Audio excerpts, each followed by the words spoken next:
Recording in progress. 네, 오늘은 레위기 8장을 지난 시간에 4페이지까지밖에 못했는데 이어서 말씀을 한 시간 더 대제사장의 제사장의 제례복에 대해서 말씀 한 시간 더 나누겠습니다. 자료는 지난번 올렸던 1번 자료를 이어서 할 겁니다. 문맥의 흐름을 이해를 위해서 8장 1절에서 몇 절까지나 9절까지인가? 예, 9절까지 레위기 8장 1절에서 9절까지 읽고 시작합니다. 지금 내가 가지고 있는 건 개역 개정 성경입니다. 여호와께서 모세에게 말씀하여 이르시되 너는 아론과 그의 아들들과 함께 그 의복과 관유와 속죄제의 수송아지와 순양 2마리와 무교병 1광주리를 가지고 온 회중을 회막문에 모으라. 모세가 여호와께서 자기에게 명령하신 대로 하매 회중이 회막문에 모인지라. 모세가 회중에게 이르되 여호와께서 행하라고 명령하신 것이 이러하니라 하고 모세가 아론과 그 아들들을 데려다가 물로 그들을 씻기고 아론에게 속옷을 입히며 띠를 띄우고 겉옷을 입히며 에봇을 차려 입히고 에봇의 장식 띠를 띄워서 에봇을 몸에 메고 흉패를 붙이고 흉패에 우림과 둔명을 넣고 그의 머리에 관을 씌우고 그 관 위 전면에 금패를 붙이니 곧 거룩한 관이라. 여호와께서 모세에게 명령하신 것과 같았더라. 그랬어요.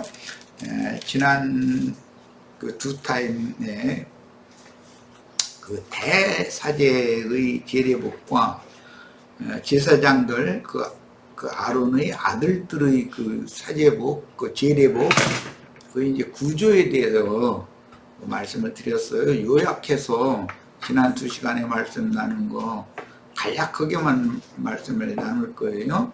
맨살에 입는 것은 고의 속옷이라고 그래요.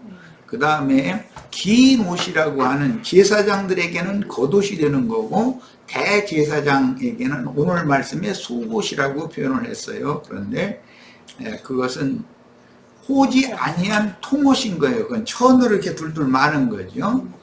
그리고 그 위에다 그 두 가지 속옷은 순백색이고 그 위에다 순청색의 겉옷을 입어요.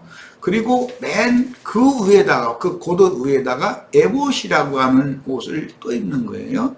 그 에봇의 가슴 부위에는 흉패라고 하는 주머니가 달려 있어요.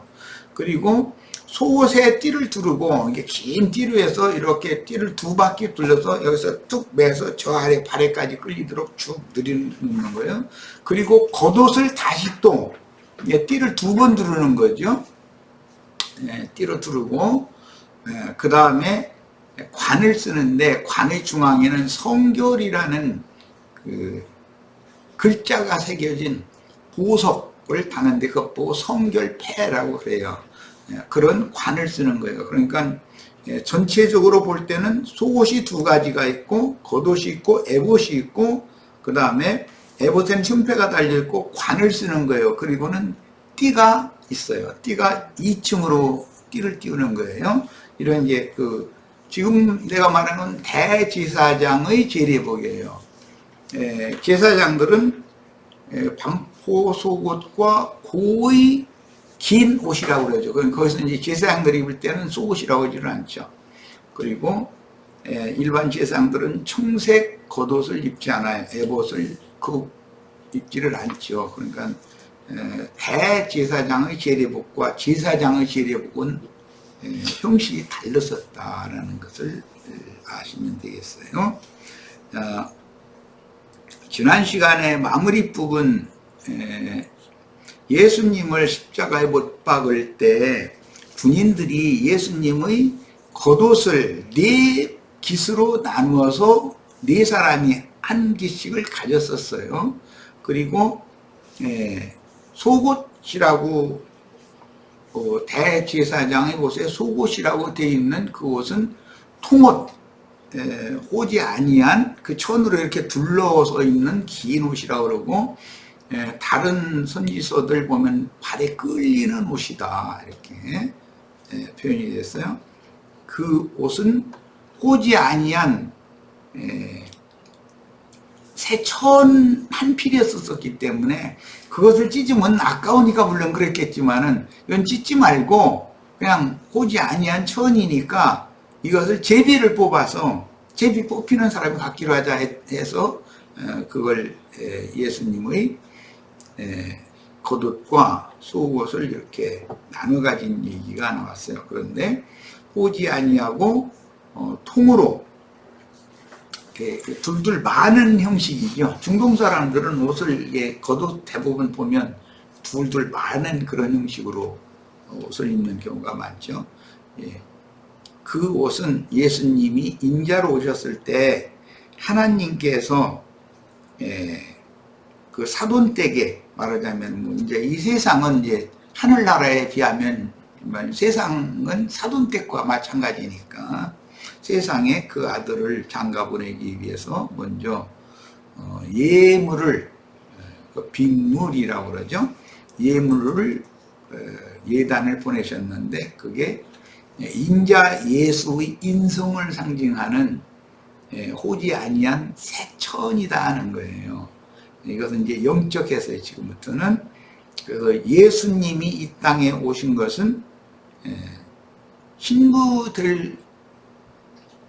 신부를 위해서 신부가 시집갈 때 자기 몸의 치수에 맞도록 새 옷을 지어서 입고 시집을 할 수 있도록 계시록 19장에는 이제 어린 양의 혼인 잔치를 할 기한이 이르렀고 혼인 예복을 준비했다 신부가 이렇게 했는데 그 혼인 예복을 준비하게 하기 위해서 예단을 보낸 거예요. 하늘나라에서 이제 인자 예수님의 인성이었었어요. 그걸 상징하는 거예요.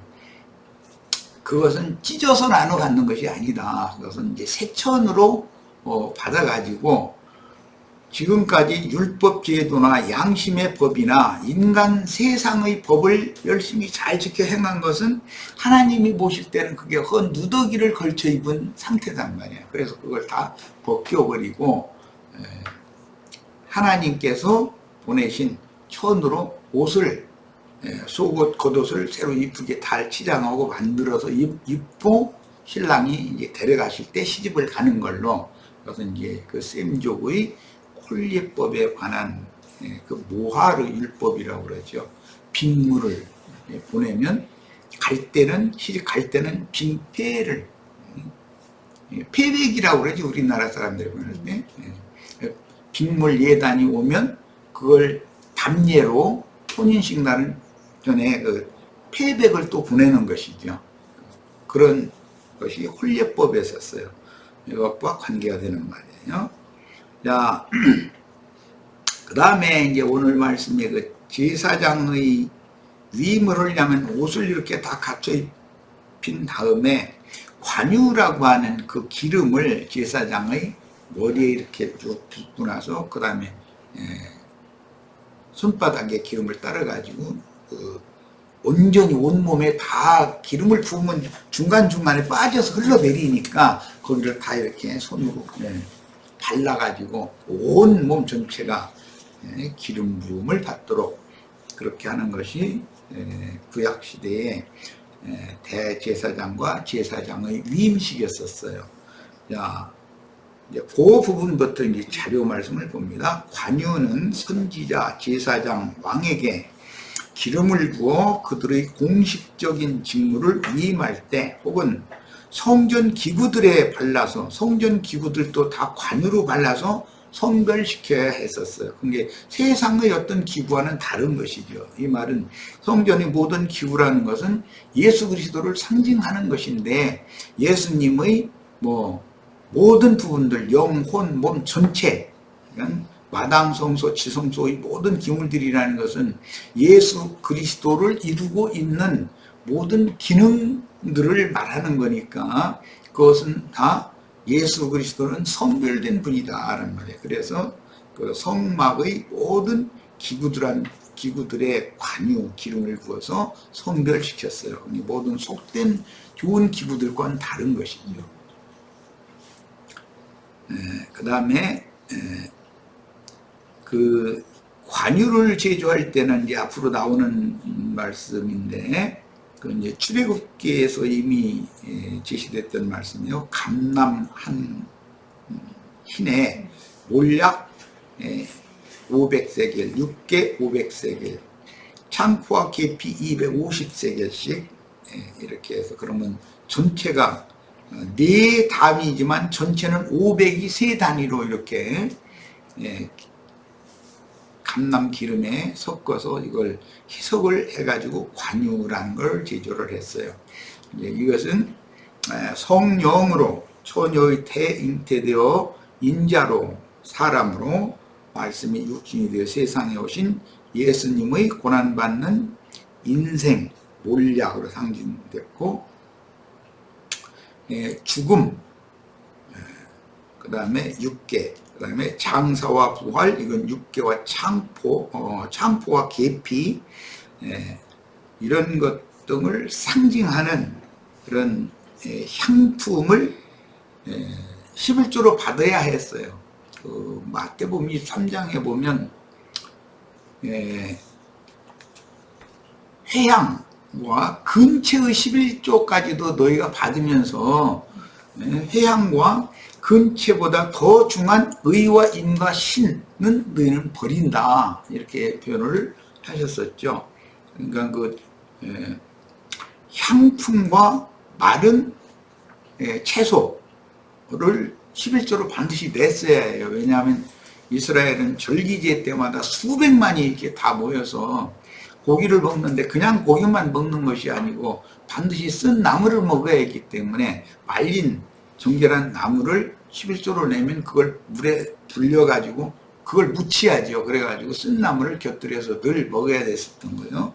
그리고 포도주, 맑은 포도주를 이제 좋은 포도농사를 많이 하니까 그것도 11조로 받아서 보관했다가 절기제 때 이걸 다 그렇게 사용을 했었던 거예요. 그런 유대인은 율법 제도를 알아야, 그들의 생활 관습을 알아야 신약에 나오는 그 마태복음 23장에 나오는 회향과 근체의 11조 이야기가 뭔인가를 알 수가 있는 것이죠. 그런데 이것을 오늘날은 회향과 근체로 받는 게 아니라 뭐 무턱대고 돈으로 다 받으니까 이거 완전히 돈 귀신 붙은 사람들이죠. 뭐 성경에는 돈으로 내라는 구절이 한 구절도 없거든. 자기 사는 마을에서 12지파에게 분배된 땅이 다 각각 지파마다 다르니까 마을에서 농사를 짓던 무양을 목축을 하던 해서 하나님이 주신 소산을 얻으면 그것을 자기 마을에서 팔아가지고 예루살렘까지 이걸 다 끌고 갈 수는 없잖아요. 뭐 예를 들어서 뭐 거기는 배추 농사를 어떻게 하는지는 이건 예를 드는 거예요.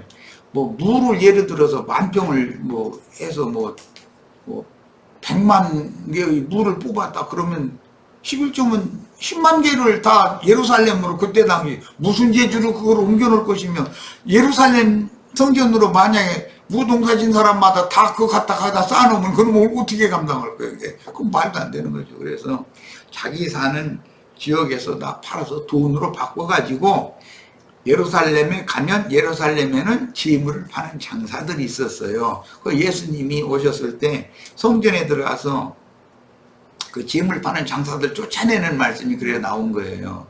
그래서 거기에서 자기 마음의 힘에 맞는 재물을 사서 드렸기 때문에 돈으로 내는 일은 절대 없었어요. 돈으로 내는 것은 1년에 한 번씩 반세겔이라고 하는, 그건 국세지요. 성전세라고 하는, 그것은 의무적으로 내는 거예요. 반세겔씩을 냈지 11조를 돈으로 받은 적은 없어요. 그러니까 이런 거에 대해서도 우리가 정확하게 알고 기독교계가 지금 뭔가를 성경대로 실행하지 않는 거에 대해서 잘 설명을 해줄 수 있어야 되겠어요. 자, 그 다음에 관유라는 것은 인생과 죽음과 장사와 부활과 승천과 재림을 통해서 참 제자들의 속 부분들의 즉 심령과 마음에 부어질 그 영 곧 하나님의 신성과 인성이 연합된 금기름을 상징하는 그 영인데, 주님은 말씀이 육신이 되셨고 또 죽은 자들의 영을 살려주는 그 영이 되려 재림하심으로, 주님은 지금 인자로 한 번 오셨고 살려주는 영으로 재림을 이미 하셨죠. 그런데 기독교인들은 몇 년도 몇 월 며칠 날 예수님이 또 온다 이제 이렇게만 막연하게 이러고 있는 거예요. 그러니까 그들에게는 임하신 주님을 믿지 않는 불신이 있는 거죠. 이런 걸 이제 요한서신에 보면은 예수께서 육체로 임하신 것을 부인하는 자는 적그리스도들이라 이제 이런 표현이 나왔어요. 그러면 인자 예수가 오신 것을 부인한다는 말이 아니에요. 인자 예수가 오셔서 구속을 다 이루시고 살려주는 영이 돼서 재림했는데 육체들에게 임한단 말이야. 이제 창세기 6장에 보면 그때 당시 사람들이 모두가 육체가 되어져서 하나님이 그 부정한 육체 속에 함께 거하실 수가 없기 때문에 육체가 되어진 사람들을 버리고 떠나셨다고 그랬어요. 그러면서 내가 다시는 사람과 함께 하지 않겠다. 그렇게 처음에는 말씀하셨지만 그러나 120년이 되리라. 그래서 다시 하지 않겠다라는 말씀으로 끝낸 것이 아니라 그러나라는 역전 말씀, 그 반복되는 말씀이 있는데 거기 보면 120년이 지나면 내가 다시 찾아온다라는 말이죠. 버림받은 인간들의 죄인들에게. 그게 예수님의 오심, 메시아의 오심에 대한 유대인들의 대망사상에 대한 근거가 된 거예요. 그래서 유대인들은 메시아가 오실 거라는 걸 그렇게 고대하고 믿었어요. 그런데 정작 예수님이 너희가 고대하고 바라던 메시아다, 내가 오리란 그다, 그러니까는 달라들어서 이단 나왔다 이러면서 주겠다는 거잖아요. 이방인 손에 넘겨서 주겠다는 거예요. 근데 이제 오늘날도 이건 중요한 말이에요.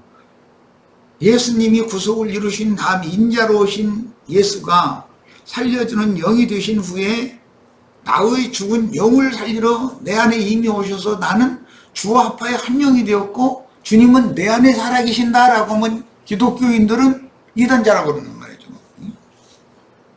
이 우주의 조물주가 네 속에 있어? 이런다 이 말이죠. 그럼 이게 어마어마한 싸움인 거예요. 그러니까 내가 부정한 육체지만 하나님의 신께 버림받았던 육체지만 요엘의 예언과 같이 말세에는 내가 내 신을 모든 육체에게 다시 부어주겠다라는 말씀이 응해야 된단 말이에요. 그런데 우리들은 이 사실이 진리에 따라서 믿어졌고 주님은 나와 지금 함께 사신다. 내가 사시는 것은 내 안에 살아계신 주님이 사시는 거다라고 우리는 그냥 말로만 하는 것이 아니라 이게 확증이란 말이에요. 그런데 기독교인들은 몇 년도 몇 월 며칠 날 예수님이 창공 구름 타고 천사들 앞세워서 다 밟으러 가면서 어디로 올 거단 말이에요. 그걸 기다리고 있는 거예요. 그날 그들은 자기네들은 죽지도 않고 구름 속으로 휴거되거나 아니면 죽는다고 해도 천당이라는 데로 간다. 이제 이러고 가르치는 게 전부 거짓말이라는 거예요. 성경의 진료는 너무 안 맞는 이야기죠.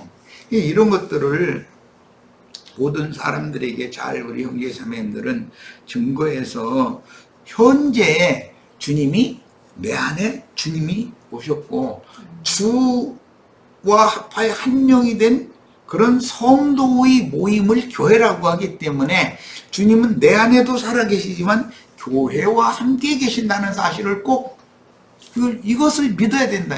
그렇지 않으면 예수님이 구속을 이룬 예수님이 육체에게 임하신 사실을 부인하는 자들이 되어버린단 말이에요. 그게 영지주의자들이라고 그래요. 적그리스도들인 거죠. 이렇게 중요해요. 예수 그리스도가 오늘 현재 내 안에 임하셔서 나와 함께 사시는 중이다. 그런 주의 영이 함께하는 성도들이 모임을 가지면 이것을 주님의 교회라고 그러는데, 우리 각자 속에도 계시고 교회와 함께도 계신다. 성령이 임하신 것은 생명으로 속에 부어주시는 면도 있고, 교회 중에 함께 계시는 밖에 능력의 영으로 함께 하시는 면도 있고, 항상 양면이 있는 거예요. 네. 그러니까 이제 이런 말씀에 대한 예언을 스가랴 4장 10절로 14절 말씀을 보겠습니다.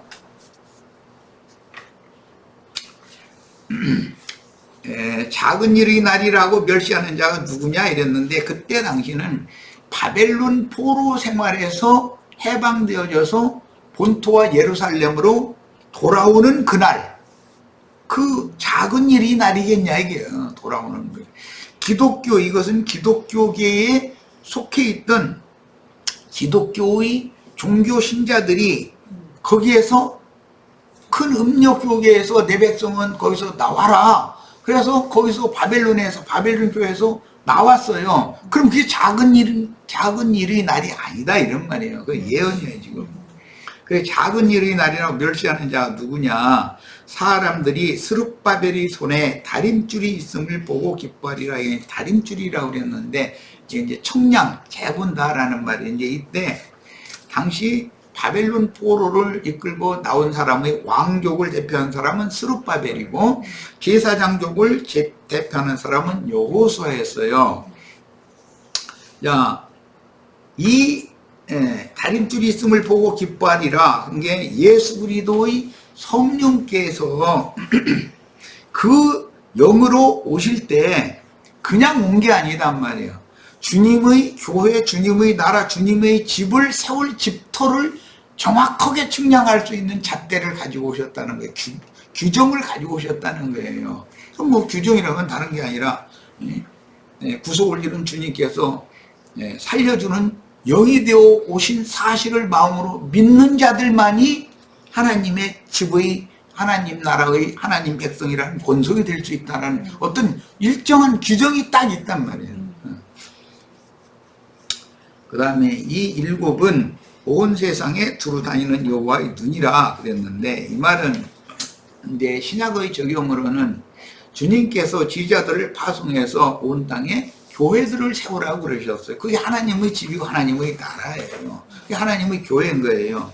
그러니까 일곱은 온 세상에 두루 다니는 여호와의 눈이다 그랬는데, 계시록에서는 일곱 교회의 사자들이 하나님의 눈이다 이거예요. 눈이라는 말은 본다는 것을 여기서 중심으로 한 거기 때문에, 계시, 하늘로부터 하나님 나라, 천국, 하나님의 집, 하나님의 백성들, 그 다음에 하나님 나라의 그 구조와 다스리는 자와 진리를 받아하는 자와 이런 하나님 나라에 관한 모든 것들을 계시로 밝히 본 사람들, 그들이 일곱 교회의 사자들이에요. 그래서 일곱 교회의 사자들을 여기서는 이 일곱은 온 세상에 두루 다니는 여호와의 눈이다 라고 구약성경에 예언이 된 거예요. 이건 신약성경에 보면 온 땅의 주 앞에 모셨었다가 보내심을 받은 하나님의 일곱 눈은 일곱 영이다 이렇게 더 나가는 말씀을 해놨죠. 그리고 그들은 일곱 교회의 사자들이다. 주님의 오른손에 있는 일곱 별들이다. 이렇게 이제 구체적인 설명을 해놨어요. 자, 그때 스가랴요, 내가 그에게 물어 이르되, 계시를 해주는 그에게 물어 이르되, 등잔대 좌우의 두 감람나무는 무슨 뜻이니까? 라고 물었다는 거예요. 등잔대 좌우에 감람나무가 두 그루가 서 있었던 거죠. 그것은 창세기 에덴 동산에 선악을 알게 하는 나무와 생명나무 두 그루가 서 있었죠. 그런 것과 같은 것이죠. 그런데 이것이 구속을 이룬 다음에는 모두가 생명나무만 서 있어야 되는 거단 말이야. 그런데 그 나무는 인자 예수와 성령이 실제예요, 사실은. 그런데 또 다시 그 의미를 이제 이해를 하려고 스가랴가 보니까 거기에 금기름을 이렇게 흘러내는 관이 있더라는 거죠. 이제 그래서 다시 그에게 물어 이르되, 금기름을 흘리는 두 금관 옆에 있는 이 감람나무 두 가지는 무슨 뜻이니까 두 감람나무 자체를 물어봤고 그 다음에 두 감람나무의 두 가지를 물어봐서 이게 양면을 물어본 거예요. 자, 그가 내게 대답하여 이르되 내가 이것이 무엇인지 알지 못하느냐 하는지라 내가 대답하되 내 주여 알지 못하나이다 하니 이르되 이는 기름 부음 받은 자 둘이니 이 기름 부음은 관유로 부음 받는 왕이나 제사장이나 선지자들이 기름을 부었다라는 말씀드렸어요. 그건 표상에 썼어요. 그 둘이니 온 세상의 주 앞에 서 있는 자니라 하더라. 이 말씀 때문에 계시록 11장에 두 증인 얘기가 나온 거예요. 그 두 증인은 관유의 부음을 받아서 힘센 천사에 의해 열려진 작은 책의 말씀을 받아먹고 소화시킨 다음에 다시 추수꾼으로 온 땅에 보냄을 받아가지고 마지막 추수를 하는 사명을 행하는 자들이죠. 두 증인이죠. 계시록 11장 때 이미 충분히 말씀 나눴어요. 예. 예시적으로는 모세와 아론, 엘리야와 엘리사 이게 다 예수 그리스도와 제자들을 상징하는 표상이었다는 거예요. 예. 이제 오늘 본문에서는 스룹바벨과 여호수아의 왕권과 제사장권을 가진 그런 주님의 영을 받아서 보냄을 받은 증인들을 상징한 말에 썼어요. 자, 그런데 이제 우리 전에는 이제 우리 다음 카페에 카페 이름을 베다니의 아침이라고 했었었는데 그 나중에 이제 요즘에는 이제 바꿔서 금기름 붓는 집이다 이제 해놨더니 성경에 금기름이라는 용어가 있냐 목사라는 친구가 그걸 금기름이 어디가 있느냐고 성경에 그러면서 막 따져서 그래 아이 찾아봐 딱 그러고 이제 말았는데 금기름이라는 말이 없다고 한 철두철미하게 믿고 있었겠죠. 하다 이제 자꾸 해서 그래 아이 수가랴서에 있어 했더니 수가랴 몇 장에 있니? 또 아이 그건 본인이 좀 찾아 읽어봐. 그거 어디가 있는지 보라고. 그 정도로 목회자들이 성경에 대해서는 뭐라고 그럴까? 관심이 별로 없다고 그럴까? 그리고 신학교에서 가르친 조직신학 교리나 무슨 이런 거에 대해서만 관심이 많은 거예요.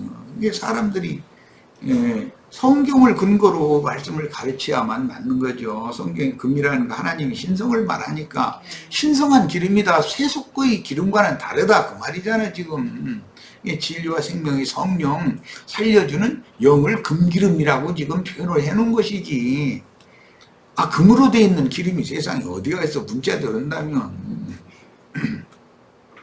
그런데 이 이제 금기름을 엘리야나 엘리사가 과부집에 가서 이렇게 그릇 빌려오라 해가지고 이렇게 기름 한 병 있다 그러니까 그거 가지고 와도 이렇게 들고 있으니까 그릇마다 기름이 꽉꽉 다 채워지고 그랬다는 이제 그런 얘기가 나왔는데 사람 데리고 오면은 선지자가 말씀을 가르치면 그 속에 이 관유가 다 부어진다 이 말이잖아. 그래서 이제 마태복음 25장에 보면 10처녀 중에 5처녀는 등만 있는 게 아니라 그릇에다가 기름도 준비했다. 그 기름이 금기름이란 말이에요. 그런데 5처녀는 기름이 준비되어 있지 않기 때문에 혼인에 들어가지 못한 얘기가 나왔어요. 그러니까 금기름이라는 것은 이런 진리 말씀을 가르침 받아서 하나님의 신성한 영이 즉 말세에 내 신을 모든 육체에게 부어준다는 말씀이 응해야 된다 이 말이에요. 그 요한서신은 이것을 중요하게 다루잖아. 예수께서 육체로 임하신 사실을 부인하는 자는 적그리스도다 말이에요. 적그리스도다 그런 거예요. 얼마든지 지금도 기독교 계가 90% 이상의 이 말이 다 적그리스도예요. 그럼 말고 보면 왜 가르치는 사람이 잘못 가르쳐 놓으니까 그럼 이런 현상이 오는 거죠. 나는 그리스도의 사람이다 라고 확실하게 이게 믿음이 와야 되는 일이지. 자,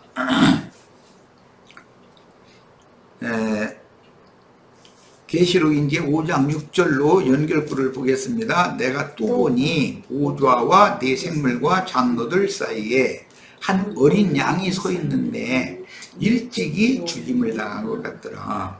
그에게 7뿔과 7눈이 있으니 일찍이 죽임당한 어린 양에게는 7뿔이 있고 7눈이 있다 이랬어요. 좀 예수님은 뿔이 7개 달렸지 눈이 7개 달렸지 완전히 도깨비야 이거. 이렇게 형상화 시켜놓는 것이죠. 뿔이라는 건 능력과 권위를 말하는 것이고, 눈이라는 것은 생명이 발산된다, 이게 빛이 나가는 것을 상징하는 거예요.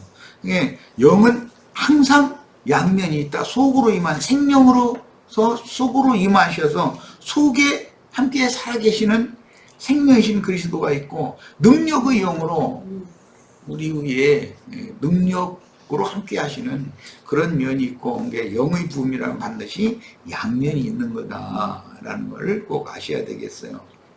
그리고 이 눈들은 하나님의 생명과 하나님의 능력을 위임받아 가지고 온 땅에 보내심을 받은 하나님의 영들이다 이거예요. 그런데 이 영들은 이제 그 19장에서는 계시록 19장에서는 대언의 영들이다 이렇게 했죠. 대언의 영들.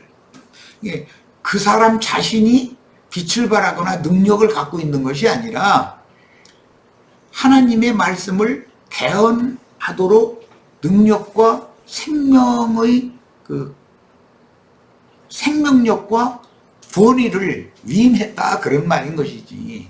이게 오늘날 어떤 사람들이 내가 그러다라고 하는 사람들은 이런 말씀을 딱 갖다 증거를 대야 되는 거죠. 대언의 영이라고 그랬는데 당신은 예수 그리스도의 성령의 보냄을 받은 대언자 노릇은 할 수 있지만, 당신은 종 노릇은 할 수 있지만 당신이 그는 아니잖아. 당신이 주인이 아니잖아. 얼마든지 말할 수 있잖아요. 이런 것을 잘 증거를 할 수 있기를 바라요.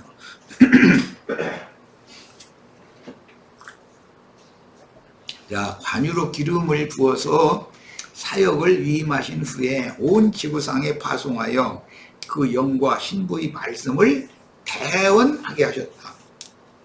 아무리 말씀을 많이 깨닫고 훌륭한 목회를 잘하는 분이라도 대언의 영으로 보낸 사람이지 그가 참 빛이거나 그가 능력과 권세거나 그건 아니잖아요. 그런데 많은 사람들은 지가 능력과 권세를 막 그냥 향하려고 함부로 오른손에 모세의 그 지팡이라 해가면서 그 하나님의 지팡이라 하면서 오른손에 그거 받아가지고선 막 휘둘러대고 앉았는 거예요. 뭔감땡감하고. 이건 정말 참 너무 답답한 사람일 뿐 아니라 불쌍한 사람들이죠. 엊그제 마침 인터넷상에 보니 우리 윤영재가 모세의 지팡이를 던지니까 뱀이 됐고, 그 지팡이 손잡이 머리 붙잡지 말고 이제 지팡이 꼬리를 새로 잡으라 했더니 다시 또 여상이 뱀꼬리 잡았더니 지팡이가 됐다고 이제 그랬는데, 그건 무슨 말이요? 모세가 지금까지 의지하고 믿고 하고 있는 그 유대인의 관습이나 그 학술이나 애굽의 일이나 말이나 학술이나 이런 게 능통했던 사람이거든. 그런데 광야로 가서 그 나중에 이제 장인이 되는 그분한테 이드로한테 이드로 신학 공부해가지고 이제 왔으니까 그거 이제 막 가지고 막 휘둘러 대려고 왔는데 그거 땅바닥에 던져봐. 그래가지고 땅바닥에 던졌더니 그 뱀이들이잖아. 그런 건 마귀를 의지하고 마귀 교리만 믿고 있었던 거잖아. 그런데 이번에랑 뱀 꼬랑지 붙잡아. 그러니까 꼬랑지를 붙잡았더니 꼬랑지가 머리가 됐다는 거예요. 지팡이 머리가. 그건 무언 뜻이겠어. 율법의 그 우두머리 되려고, 율법 안에서 우두머리 되려고 하지 말고 그리스도 예수 안에서 섬기는 자가 되고 낮은 자가 되어라. 그래야 이 백성들을 불러내는 내 종으로 너를 쓸 수 있다. 그걸 지금 가르쳐 주느라고 그런 거잖아. 그리고 나서는 이건 못 알아들으니까 야, 너 저 손 가슴에다가 한번 넣어봐. 그러고 꺼내봐. 아니 그랬더니 손바닥에 문둥병이 그냥 발에 있더래잖아. 그러니까 뱀 대가리 붙들고 이게 아까 우리 윤지가 저기서 그러대. 그거 뭐 강아지 얘기인가 본데 뭐 요것이 잔머리를 좀 굴려요 그러대. 심지어 네가 잔머리 굴리는 것도 아니.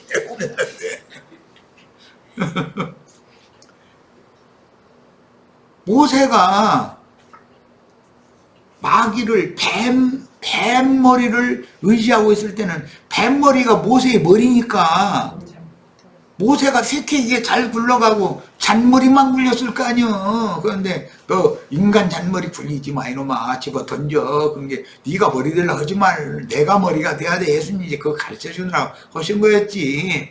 그래서 꼬리 잡어. 그러니까 꼬리가 다시 정상적인 그 지팡이가 돼서 이게 예수 그리스도가 머리가 돼야 되는 것이지, 인간이 머리가 되면 사람을 절대로 전도 못 한다. 이제 이걸 이제 가르쳐 줬는데, 그래도 못 알아듣으니까 손을 뭐 이렇게 품속에다 넣어봐라, 그리고 꺼내봐라 그랬더니 문둥병에 말했으니까 네가 그만큼 교만하고 네 손 가지고서 뭐 잡으면 휘두르 대려고 그러고. 그런데 그게 다 내가 보기에는 다 타락한 인간의 교만성에서 나오는 거야. 그거 딱 가르쳐 주는 거잖아. 그리고 두 번째 손을 다시 넣다가 꺼내보니까 여상이, 사람의 손이 나왔다는 거예요. 이거는 성경을 읽을 때 이런 말씀을 이해를 하려면 그게 영적 계시가 없으면, 영적 그냥 신학 지식으로 아는 게 아니라 삶의 체험으로 잔머리 굴리다가 코 깨지고 된통 당해보고 그러고 나서 주님 앞에 엎드려서 주님이 나 인도자가 되시라고, 지금부터는 주님의 지혜와 주님의 지식으로 인도를 해주시는 거 아니면 내가 세상에서 배운 거, 들은 거, 아는 거 이런 거 다 이제는 다 배설물력이고 버리겠습니다. 내가 완전히 새 사람으로 주님만 의지하겠습니다. 이렇게 되지 않으면 사울이 바울 되지 않으면 백성을 전도를 할 수가 없는 것이거든. 그걸 가르치는 게 이게 쉽지 않다는 거예요. 어쨌든 이것은 생명의 체험이 필요해. 그래서 자, 이제 숫송아지와 수양줄과 무교병 한 광주리를 제사장 위임에 사용하려고 가지고 오라고 그랬는데, 제사장 위임을 위한 제사에 필요한 준비물, 숫송아지는 제사장의 죄를 속하기 위한 속죄제물로 사용되었고, 이제 14절, 오늘 거기는 안 읽었는데 14절 이하 17절까지 속죄제의 숫송아지를 끌어오니 이렇게 돼 있죠. 숫송아지는 속죄제로 드리기 위한 거잖아요. 제사장이 위임을 받기 위해서는. 그 다음에 수양 2마리를 또 이제 별도로 가지고 왔는데, 그건 18절에 대해서 21절에 나와요. 그런데 한 마리는 번제로 드리고 한 마리는 화목제로 드려라 이렇게 돼 있죠. 성경 자체에 이렇게 돼 있어요. 오늘 그건 안 읽었는데, 그러니까 수양 둘은 한 마리는 온전히 남은 인생을 하나님의 것으로 드려서 헌신하는 것을 상징하는 건 번제예요. 이제 화목제라는 건 모든 기본 제사를 마쳤을 마지막 제사가 화목제인데, 하나님과 내가 우선 화목이 되어져야 나를 대언자로 보내시면 내가 사람들을 얻어서 하나님과 화목되게 또 만들 수 있잖아요. 화목케 한 직분을 행할 수 있잖아요. 그래서 수양 둘을 제사장으로 위임할 때는 기본적으로는 숫송아지 한 마리, 수양 2마리가 기본적으로 필요했다는 거예요. 그 다음에 무교병 한 광주리가 이제 또 나오는데, 번제와 더불어 드려지는 감사의 소재 예물로 드렸는데, 떡광주리 속에는 둥글넓적한 그때 당시 구약 율법대로는 이렇게 한다는 거예요. 무교병과 기름 섞인 무교전병과 기름 바른 무교 과자가 있다. 그러니까 떡이라고만 성경에는 표현이 되는 경우가 많지만 사실은 소재 제물은 4가지가 있어요. 가루 자체, 고운 가루 자체, 고운 가루야 되니까 이게 거친 그 껍질이 섞인 가루는 제물로 쓸 수가 없어요. 그러니까 뭐 계속 빻아가지고 붉은 채로 내리고 그 다음에 중간 채로 내리고 맨날 고운 채라는 것이 또 있어요. 거기로 내려온 것만이 껍질이 거기 섞이지 않은 것이거든. 그것을 소재 제물로 드려요. 가루를. 그러면 가루 한 움큼을 제사장은 번제당에다가 이제 던져서 태우는데 그걸 기념소재라고 그래요. 그리고 그 고운 가루로 첫째는 떡을 만들어요. 둥글럽적 거기에 이렇게 떡을, 그런데 무교병 누룩을 넣지 않은 떡을 만들고, 그 다음에는 전을 붙여요. 전 붙이는 거 번철에다가 붙인다라고 돼 있는데 전 붙이는 게 잘 아시죠? 그 다음에는 과자를 만들어요. 이게 세 가지. 그러니까 조리가 된 것이 세 가지가 있고 원재료가 한 가지가 있겠죠. 그래서 네 가지를 소재 제물로 드리는 거예요. 자, 이런 것도 다 오늘은 이제 설명을 길게 하면은 시간이 가니까 이것도 다 주님 앞에 이제 우리 쓰임 받을 우리 이제 은상의 형제가 이제 이렇게 하나님에 의해서 그 기독교식으로 깨어져야 하리 부서져야 하리 이제 그거에 이제 교만성, 나는 뭐 너보다 나는 낫다라든지 나는 이런 것도 많이 안다라든지 뭐 세상에서 무슨 어떤 공무원 어떤 직위가 있으면 나는 이런 직위를 가지고 있는데라든지 이런 모든 것들이 다 박살나야 되는 거예요. 하여간 첫 번째는. 그리고 사람을 부드러운 고운 가루는 예, 만지면 부드럽잖아요. 그렇게 사람을 만들어 가지고 거기에 이 기름을 쳐 가지고 그 다음에 전병형을 이렇게 만들고 그 다음에 소금으로 간을 해가지고 이렇게 제물로 바쳤었던 거예요. 그러니까 이런 모든 것들은 하나님이 받으시는 제사 떡이나 전이나 과자가 되려면 내가 그렇게 돼야 된다는 말이기 때문에 예수님이 그 표본이 되셨고 주님의 제자들이 예수님의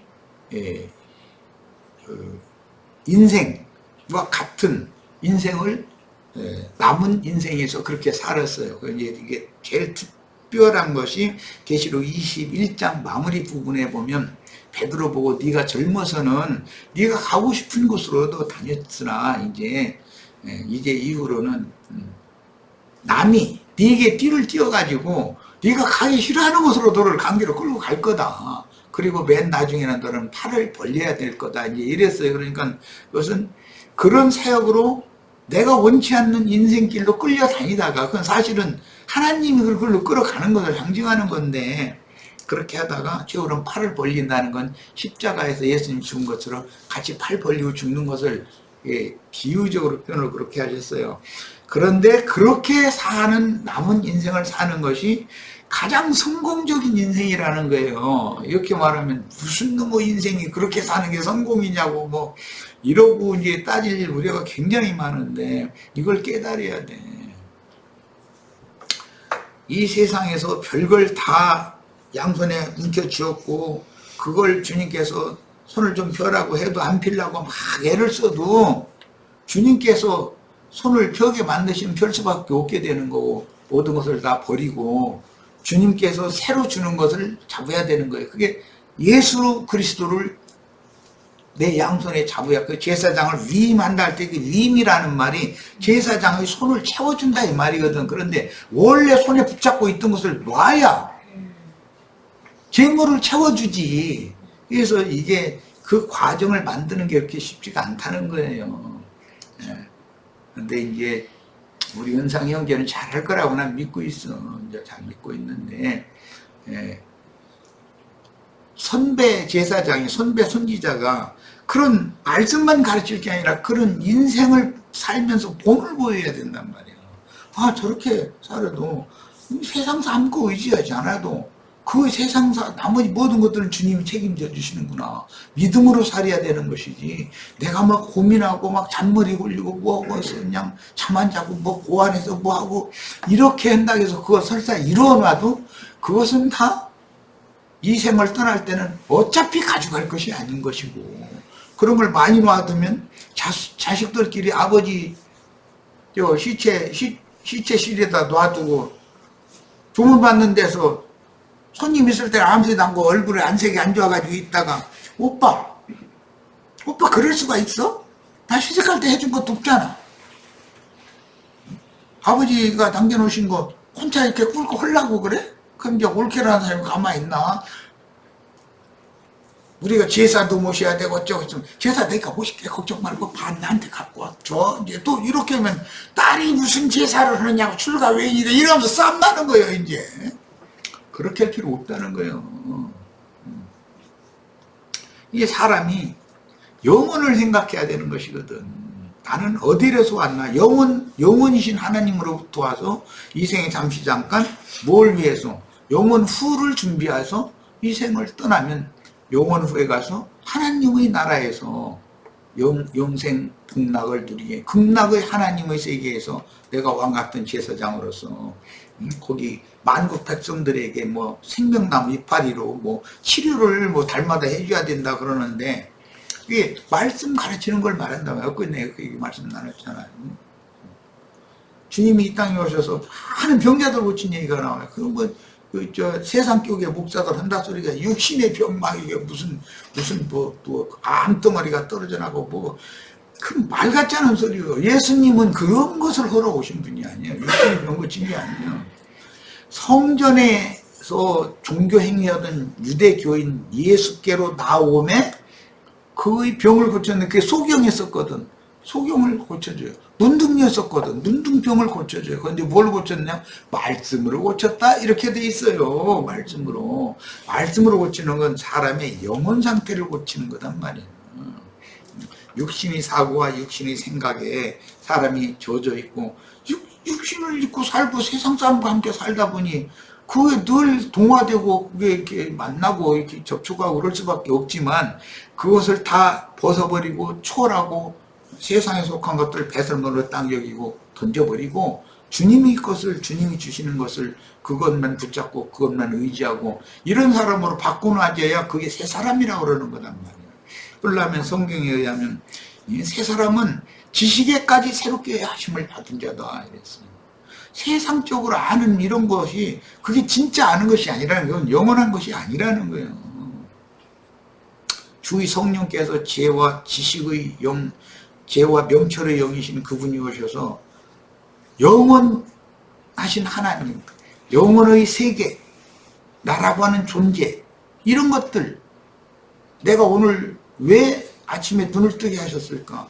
나 눈 뜨고 싶으니까 나 그냥 눈 떠야 되니까 눈 뜬다. 사람이 그렇게 되는 게 아니에요. 이게 젊을 때는 그게 잘 느껴지지 않지만 나이가 들은 다음에는 새벽에 어떤 그 정기적인 시간에 눈이 딱 뜨면 오늘 또 날 안 데려가시고 또 이 땅에 또 그냥 살려놔주셨구나. 오늘 하루 주님께 어떻게 인도를 받을지 주님이 인도하시는 대로 다 순종 잘하게 해주세요. 이 기도가 자연히 나오는 습관적으로 이게 되는 거거든. 사람이 이렇게 바꿔줘야 되거든. 그런데 아직 힘이 있을 때는 당연히 뭐 아침이 됐으니까 눈 떠졌고 이제 일어나서 또 움직이고 이제 살아야 되니까 뭐 돌아다니고 이제 이래야지 이러거든. 그런데 그게 그렇게 인간의 생각대로 그렇게 되는 게 아니야. 모든 것들을 주장하시는 조물주께서 그렇게 그 사람에게 그런 시간을 허락하셨고 그런 공간을 허락하셨고 그런 생각을 넣어주셨고, 그래서 그 사람의 인생을 그렇게 살 수밖에 없도록 이끌어 가시기 때문에 그게 그렇게 되는 거단 말이에요. 이런 것이 꼭 이제 점점 확실하게 믿어지고, 나는 영원 세계에서 영원한 말씀에 의하여 거듭나가지고 영원한 것을 추구하다가 영원 세계를 유업으로 받기 위하여 내가 이 생을 떠나도 나는 어차피 이 생이 영원한 세계는 아니니까. 그래서 영혼을 준비하는 그런 충성된 그리스도인들이 다 되셔야 되겠어요. 이런 말을 시간이 됐어요. 이런 말을 인터넷상으로 듣는 분들이 들으면은 그 형제님 말씀 들으면 오늘 그 얘기가 마침 나왔는데 힘이 빠져. 말씀 한 번 들으면 일주일 동안 힘이 없어져. 막 이런다고 그래요. 근데 기독교 목사들이 설교는 하면 힘이 생기는데 나도 아닌 게 가서 그 강론하는 말씀을 들으면 힘이 빠져가 일주일간 힘이 없대. 일주일간. 그런데 영원토록 힘이 없으셔야 돼. 내 힘으로 살면 안 돼. 그건 그리스도인이 아니야. 그건 세상 사람이지. 자, 첫 시간 여기서 마치겠습니다.